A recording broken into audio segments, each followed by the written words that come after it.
Welcome to Holistic Horseworks Talks. Join us with founder April Love as we talk about equine care. Learn what you can do to keep your horse happy, healthy, rideable, and sound through their 30s. Have a question you'd like to submit to the podcast? Just email April at holistichorseworks.com for a chance to get it featured on the next episode.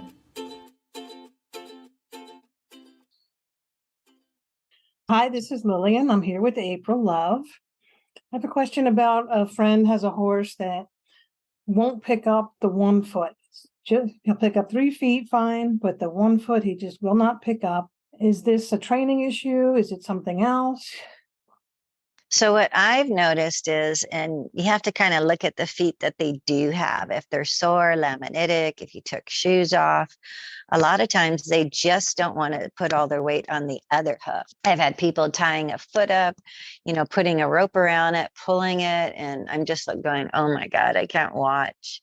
You need to find out why the horse's body is uncomfortable shifting to give you that leg. Is there pain in the other front hoof? So if they don't want to pick up the right front, instead of fighting with them, you need to find out why they don't want to put weight on the left front.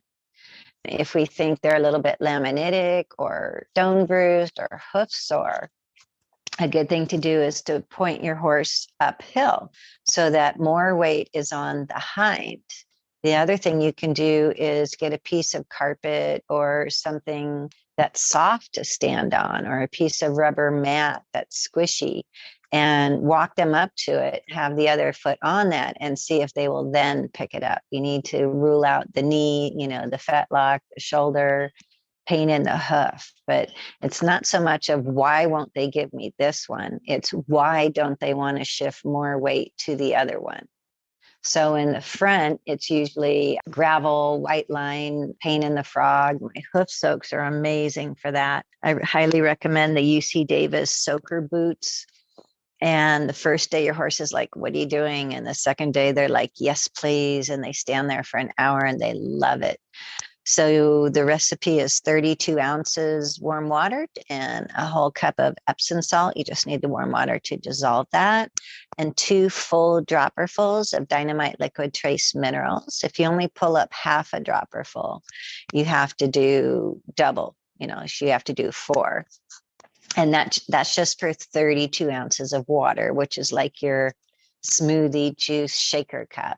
So if you need more water, obviously you're going to need more product. And for some reason, that recipe, it tightens the white line, it pulls bacterial and fungal out of the frog, it toughens the sole, and it pulls that hoof wall together so that you start to get that concavity that you need. But it also, the Epsom salt pulls out bruising, gravel, abscesses. It's amazing. You do it 3 days in a row and see if the horse still doesn't want to pick up that one hoof.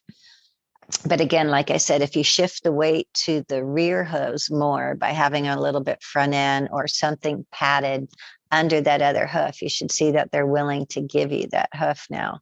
On the hind end, I've noticed it's usually sore SI joint. They're like, yeah, you can pick up one, but not the other. Or, if you go to clean the hoof and you're pulling the leg out, they're shaking their leg. And a lot of people think that they're trying to kick at you when they're just saying, let go. And there's a lot of horses out there with sore SI joint. I have a video on how to test for a sore SI joint on my YouTube channel, Holistic Horseworks. You can send me pictures. I do distance readings on horses. It gives you a 7-page report, like a medical intuitive, where's pain in the body, what bones are not in alignment, bacterial, viral, all of those things. And sore SI joint, we actually work on that with 4 scoops of MSM in their feed and 3,500 milligrams of either hiscorbidine or ester C really feeds the joint. And we have some cranial handholds that we do, and you can use red light therapy to get blood and oxygen deep down under the croup to the SI joint, which is really deep. And these horses, They don't like having a hind foot picked up and pulled out, which we have learned to do for our backs. So you pick the horse's leg up higher or out farther behind. If you have a horse that is just not happy in the hind end picking up a leg, I show people just put your hand down the leg and just pick it up where it hangs under the hoof. Don't bring it out. Just kind of leave it there on the toe. And then slowly, with it low against the ground, bring it behind the other hind leg, like you're almost crossing the hind leg. And you can put it on a little stand back there. And then they can stand there carefully. What they can't do is pick up that hind leg and bring it out, because it's re-injuring the sacroiliac joint deep in the hind end. So I've had a lot of farriers say, okay, I just can't do this hoof. The horse is sedated. He still won't let me do it because he's in so much pain, even though you got a shot from the vet and the horse's head is hanging. I've seen farriers 2 hours later still trying to get a shoe on that hind foot. And I said, can I just show you something? And they're like, yeah. And I said, I know it's harder on your back, but just, leave it on its toe right under the hip, bring it a little back, cross behind, and then put it on a stand there. And they're like, oh my God, that worked. And they're like, now what do we do? I said, same thing. You have to bring it in close to the other fetlock and bring it forward up under the belly, a little harder on the farrier's back, and put it on a stand there. The SI joint, the horse's hind end is happy, and he can stand there for you. And you can get that shoe on in 2 minutes and get the nails clinched down and filed. Where this horse had been sedated, he had a stud chain on him. 2 hours later, they were still trying to do it. It was a very sweet, well-trained reining horse with a very sore SI joint. So especially the taller farriers, they're trying to save their lower back, and, they have to start going to yoga classes and, rebalance their back. But this is a really good saver if you have a horse that's just, that hind leg is just not happy. You need to cross it behind and email me, and we can talk about how to work on healing that sore SI joint. How does it get sore? So anytime a horse does a splits in the hind end sideways, their pelvis is not meant to go sideways. They can go forward and back, but not sideways. So anytime with shoes, slipping on asphalt, slipping in the wash rack, in the horse trailer with all the poo and the pee. I was riding my endurance horse down the side of the road, the blacktop road, on the gravel edge, and 2 dogs, kind of like those Aussie healers, came out and attacked my horse while I was on him, trying to bite his hamstrings and swinging around. And he just did the whole splits in the hind end. And it took me 2 months to help him heal that. So anytime you see the hind legs go out sideways like that, reining horses get sore SI joints because as a 2-year-old, they're learning those sliding stops. So email me if you have issues with your horse's hind end, April@holistichorseworks.com.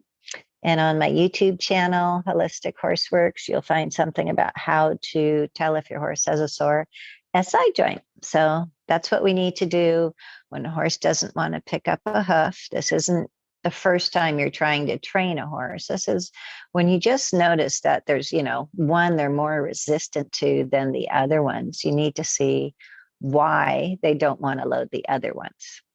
So we'll see you at holistichorseworks.com. Thank you for tuning in to another episode of Holistic Horseworks Talks with April Love. Remember to check the show notes for links to all the resources mentioned in this episode.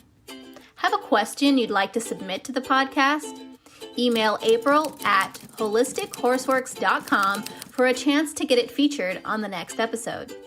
Loved this information? Share it with your horse friends. They'll find it helpful too. To learn more, visit holistichorseworks.com. And before you go, make sure you have a copy of our free ebook, Horse 101, Everything You Wish You Had Known Before You Got Your First Horse, at horseacademy101.com.